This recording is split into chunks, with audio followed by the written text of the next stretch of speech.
Hello students, today we have to start with some key terms of economics and later on we have to discuss the last concept of the first module, that is why some economists disagree with certain concepts, because we know in the previous classes what is economics means. It is nothing but it comes from the Greek word oikonomias, which means the household management, how to managing the households. Thereafter, we also know what are the 10 principles of economics. We explain whole component of all the 10 principles with certain assumptions and the examples also be there. Thereafter, we also enter into the concept what is the models are there. The models like the productions possibility frontier, or that is called the productions possibility curve, and the next we also explain the term what is called as circular flow in two sector economy. That means how the money flow and real flow to be takes place both in terms of your money as well as the real, from household to the farm and from household to the farm also, or the vice versa to be there. But in between we take the two market, the product market as well as the factor market. How the circular to be takes place in a clockwise we have to explaining in the previous classes. Today as we discuss the term what are the most important key terms of economics. So, as we know that economics is nothing but the household management. But while managing the household, we may come across certain problems are there. Actually, the father of economics is to be known as the Adam Smith. He explained the economics is nothing but it is called as the science of wealth. His intention is to how to capture more and more amount of wealth. But the capturing or accumulation of wealth is not called as economics. Therefore, that definitions is to be criticized by some other modern economist, and thereby Marshall developed the concept of the welfare definitions. His intention is to be not only accumulate the wealth, but with the help of those accumulated wealth, how to we have to improve our welfare. Therefore, his definition is to be concentrated with the term the economics is nothing but the science of welfare. But again that particular definition is to be criticized by the famous economist like called the Llewellyn Robbins. He explained economics is not deal with the accumulation of the wealth, not deal with the how to utilizing those wealth to gain more satisfactions, rather we have to come across the two most important concepts, that is called the scarcity and alternative utilizations. Means according to him that we have limited resources. I mean resources what we have is to be limited, like whether it is the time, whether it is the any natural resources or with the any human resources, whatever the case may be, all kind of resources are to be the limited. But what about the human wants? Human wants are unlimited. Human wants are unlimited. If a particular want to be satisfied, then another one take its place. Therefore, human wants are unlimited. But how to fulfill all the unlimited ends with the limited resources, that the concept of the, I mean there is a problem to be occur, how to utilizing the scarce resources with the unlimited ends. So, that is called the scarcity definitions what the Llewellyn Robbins is to be explained to us. And due to that scarcity and unlimited ends means human wants and means resources. So, human wants are unlimited, but resources the means are scarce. How to fulfill the unlimited ends with the limited resources? In order to fulfilling it, we have to come across certain problems. Those problems is to be like what to produce, how much to produce, how to improve the economic welfare, a choice between the present and future. These things are we have to consider, right. That means as we know what to produce, I mean whether you have to produce the agricultural product or the industrial product, choice between the present and future, whether you have to benefit, you have to be satisfy the present, sacrifice the future, or sacrifice the future, benefit the present, or vice versa. In both the cases, that means the choice is there. So, therefore, this definition is known as the choice, the science of choice. It is a scarcity definition, also it is known as the science of choice. We have to choose between the which is the best one and how much to produce. According to the requirement of the product, according to the requirement we have to produce, no doubt, but how to judge the term how much we have to be producing it, and how to improve the economic welfare also. So, these are the large number of economic problems we have to come across. In order to handle those economic problems, Fisher categorized the entire problem into two parts. One is called the micro problem, second one the macro problems. So, we have to study the two types of economics, one is called the microeconomics and another will be macroeconomics. So, the micro means it is the small, it study about the individual, that means in the first key terms we have to introducing the term what is called the micro, and studying the second one is called the what is called the macro. Microeconomics and macroeconomics, those are the problems. Actually, from the problem it to be categorized, some problem related to the micro problem, some problem related to the macro problems.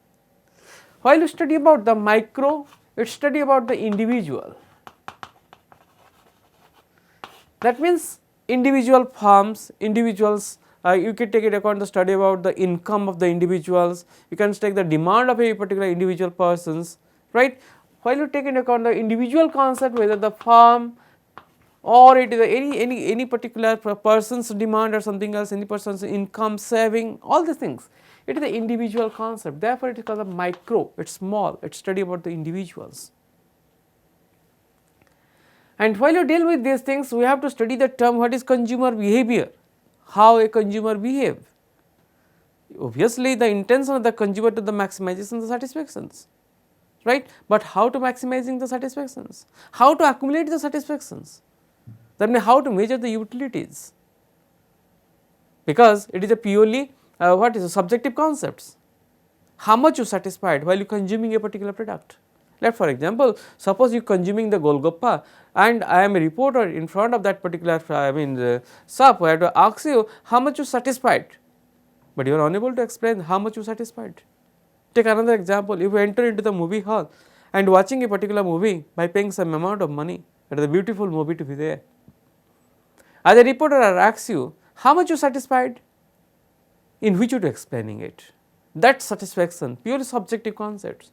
But in economics we have to study that, that means how the consumer to be behave. If you can take into account, if you enter into the particular let us say hotel and consuming some sort of foods, some tiffin to be there, some meal to be there, or it is a lunch or dinner to be there, I ask you after that particular meal how much you satisfied, but you are unable to explaining it, because the satisfaction level you have to judge and accumulating thereafter you have to expressing it. And those things as explaining the term what is called the consumer behavior.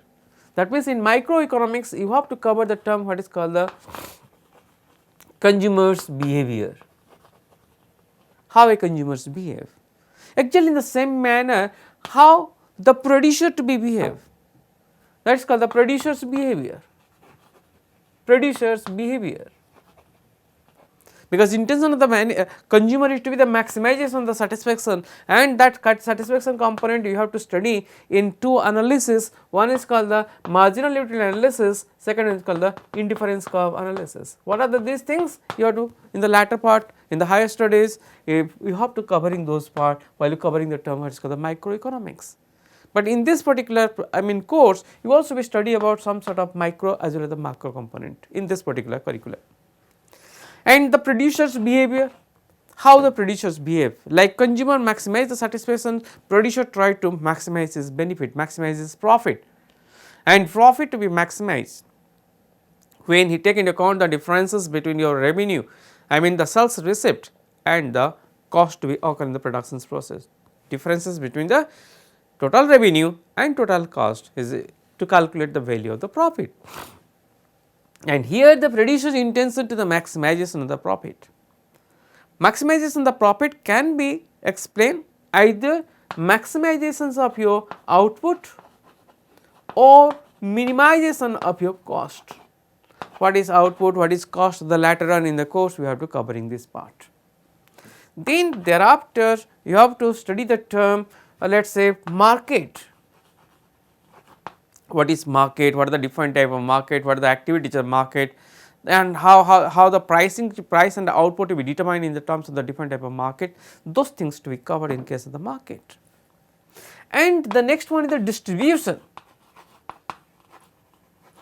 So, the distribution in the sense after extracting the revenue, where the salesperson sells it, where the producer receiving some sort of income, how those income to be distributed among the each and every factors of productions.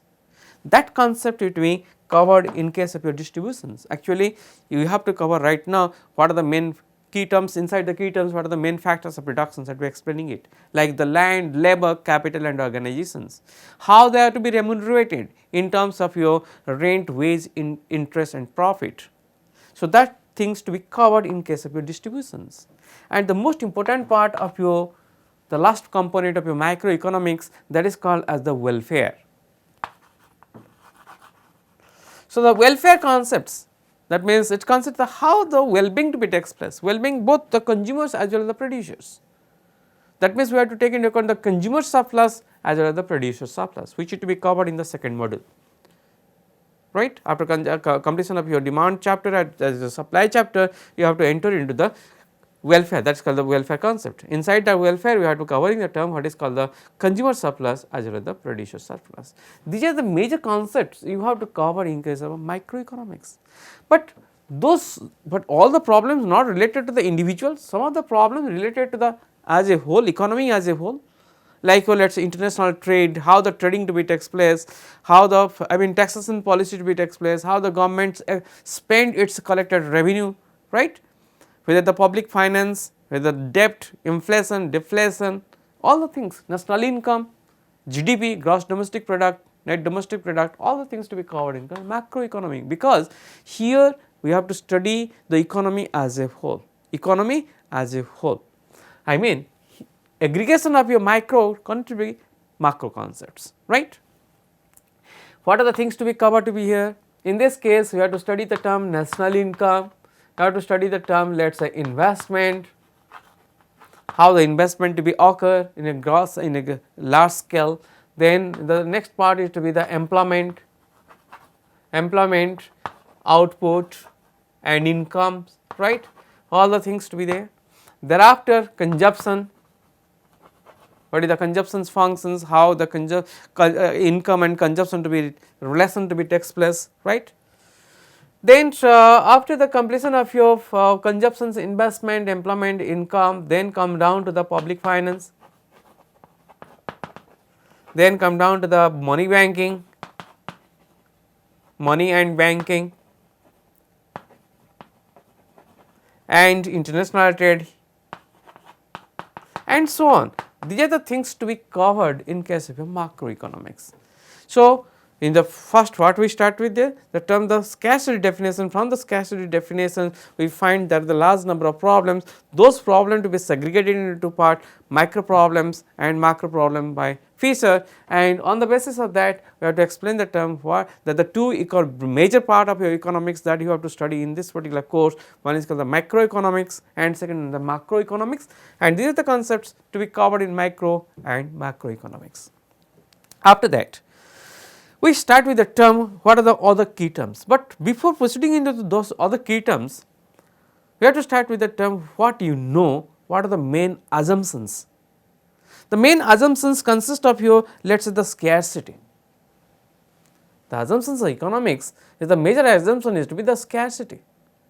Then what is the meaning of the scarcity? Because here the resources are not unlimited, we have limited number of resources, that you have to remember. We always deal with the limited resources, whether the time, whether the anything you can take into account. Second part, there is always a trade off, because we take into account the which is the next best. Suppose I have some sort of things to be consuming for my tiffin, whether I would be go for the fast food stall or move to the any other snacks. Always there is a trade off. We have to take which one is the better for me, right? How much available resources you have and how to utilizing those in between, whether you have to invest on, I mean the spend on X commodity or the product, or you have to spend on the Y commodity or the Y product.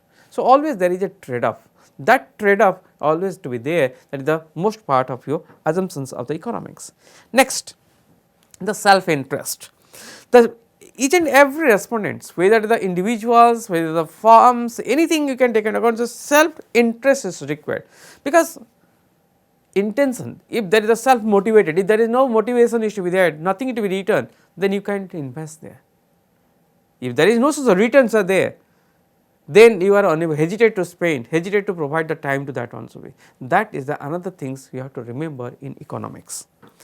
Then always every sort of decisions it to be taken into account in the two things. One is called in the marginal point of view. Marginal point of view means we take the terms marginal benefit as well as the marginal cost. If I do these things, how much benefit to me, how much benefit to society also be. Let us say for example, government imposes the tax, it collect the revenue from the tax. If I collect the tax from the, I mean general public, the public to be sacrifice certain things, and those collected revenue must have to be invest on the behalf of the public, and during that time period the public to be get benefited from it. Then how, what is the marginal benefit and what is the marginal sacrifice they have to take into account, we have to comparing that part. While you taxing the people, while you spending it, the government must have to be taken into account the cost benefit analysis. Like government, each and every individual concept also be take care of the marginal concept, both cost benefit analysis, that the marginal cost as well as the marginal benefits. Then in real life situations, all economics concepts can be better way you are able to understand if there is a model to be expressed, if the explaining the whole part with the help of the graph and models, right. Like the in the previous class we explained the terms, the model like the what is called the circular flow, how the flow of money to be takes place from the farms to the household and household to the farms. If you are preparing a particular model, then it is very easy to understand. Actually in the same manner the expression of the production possibility curve, like that we have to study in microeconomics and as well as the macroeconomics, the huge amount of curves are there, diagrams are there, then how we have to trace, because the complicated concept can be elaborated, simplified with the help of those, I mean simple graphs and table. Now, before move to the next key terms, that the most important key terms, next one is to be like what is called the investment.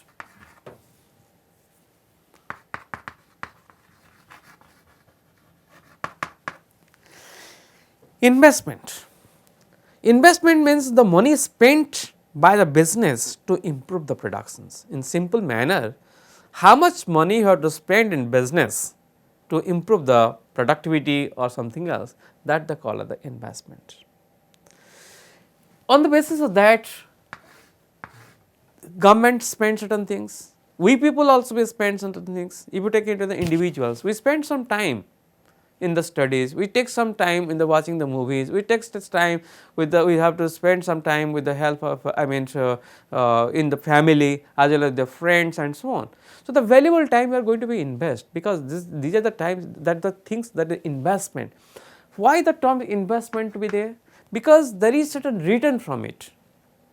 You will spend something to be there, not only always the in economics we take over the money sense, but in the real life situation you can say if you spend some time, if you invest certain times, then you find that is a return is there, and the return is the that is called the तमाने कौन जानिछ तर खुशी पाइबाटा. So खुशी पाइबाटा केतले पाइबो जितेबेले तमे समय देई परिबो.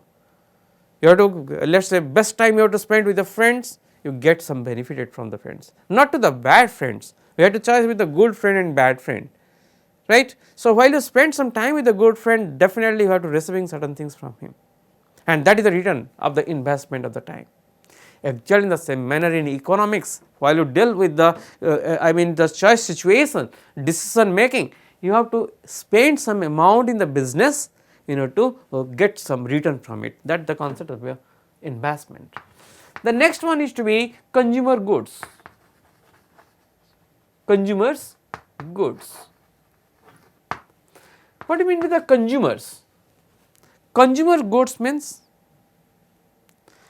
now those goods who satisfy the consumer directly. Let us say I will enter into my intention to be consuming one ice cream. That ice cream, the cone, while you purchasing it from the ice cream shop, that the consumer goods. Consumer goods means that particular goods which will satisfy the consumer directly. So, that is called the consumer goods, like the chalk, like a duster, like a pen, like anything you can take into example, those are called the consumer goods. Next comes to the capital goods. Capital goods. Consumer goods, next one is the capital goods. Capital goods in the sense those goods which satisfy the producer directly, like the all kind of machineries, those things satisfies us indirectly. Let us for example, suppose my intention to purchase a particular book, that book is to be directly satisfy the consumer, but in order to preparing that particular book, the press is the producer of that particular book preparing a particular press, printing machine is there, composing machine is there, some person to be involved in that process. Those are not, we are not consuming, we are not demanding those persons, we are not demanding those machineries, rather we demand a book, because book directly satisfy us, that is the consumer goods, but indirectly we demanded the machineries. Those machineries not demanded by us, rather those things to be demanded by the producers. So, those are called the producers goods, or is called the capital goods. That means, goods used to make the consumer goods, that is called the capital goods. After that, what do you mean by human capital?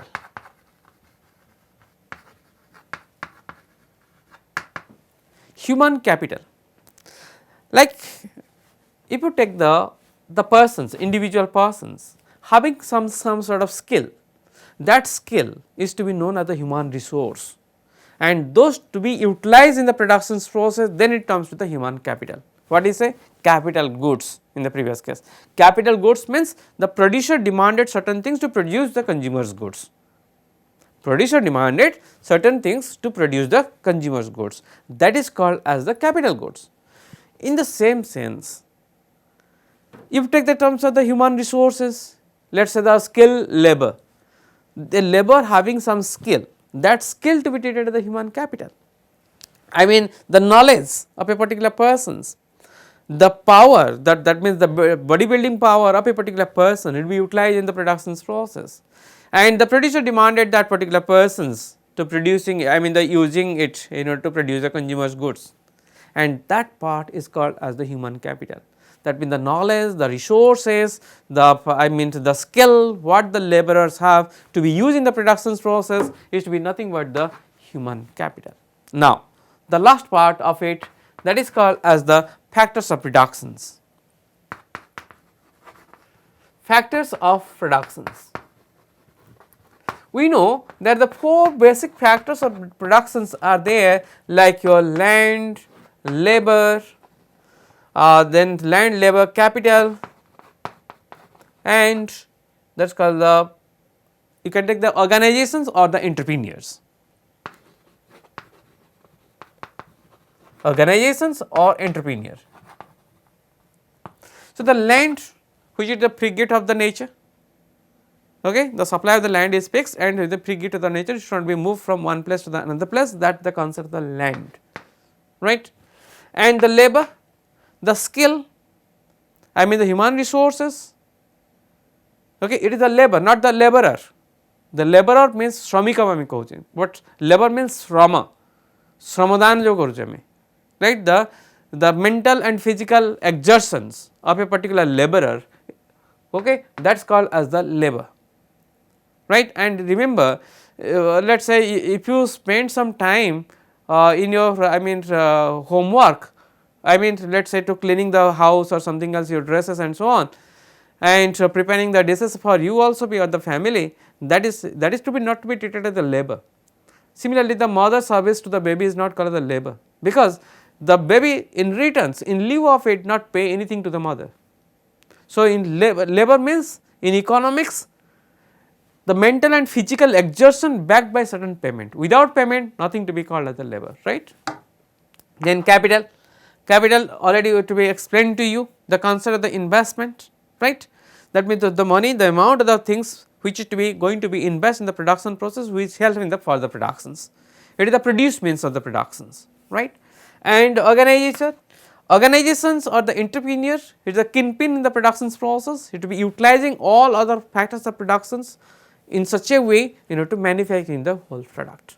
That the concept what you deal with the terms organizations or the entrepreneur. Beside these things, beside these key terms, now what are the move to the term what is called the economic system. In economic system, you have to take into account the three types of economic system. One is economic system means that means the method used by the society to producing the terms or producing the goods and services to distributing it. We have to producing some goods and services, how we have to be distributing that part to the general public. That the concept of the economic system, and that economic system to be categorized into three parts. One is called the capitalist economic system, socialistic economic system and the mixed economy. Socialistic economy, capitalist economy and mixed economy. In socialistic economy, that means here the government is all things to be coordinated by the government. Government we have to take into account to decide what to produce, how much to produce, how to distribute it, government deciding it, right. But in that is called the command economy. But in case of the capitalist economy like US, right, in that case what you find, in that case it is a free market economy. That means it is the provider, the producer, each and every individual producer are free to produce any sort of goods and services, how much to be produced and how to distributing it, that will be completely depending upon those private persons. That is the free market economy. In the previous case socialistic economy, it is like Russia, China, in those cases what you find, the government decide what to produce, what not to produce and how to distributing it. But like India, it is a mixed economy, it is a mixture of both socialistic economic part and the capitalist economy. That means some part to be produced by the private producer, some part to be produced by the government and also with the distributing it, and government also with some control over those private producers, that is called the mixed economy. So, this is the terms the economic systems, these are the basic key concepts of your key terms of the economic, and in the coming class we have to start with the terms. What are the terms disagrees of the economists and what are the points on which the economists are to disagree, that we have to study in the coming class. Thank you for today.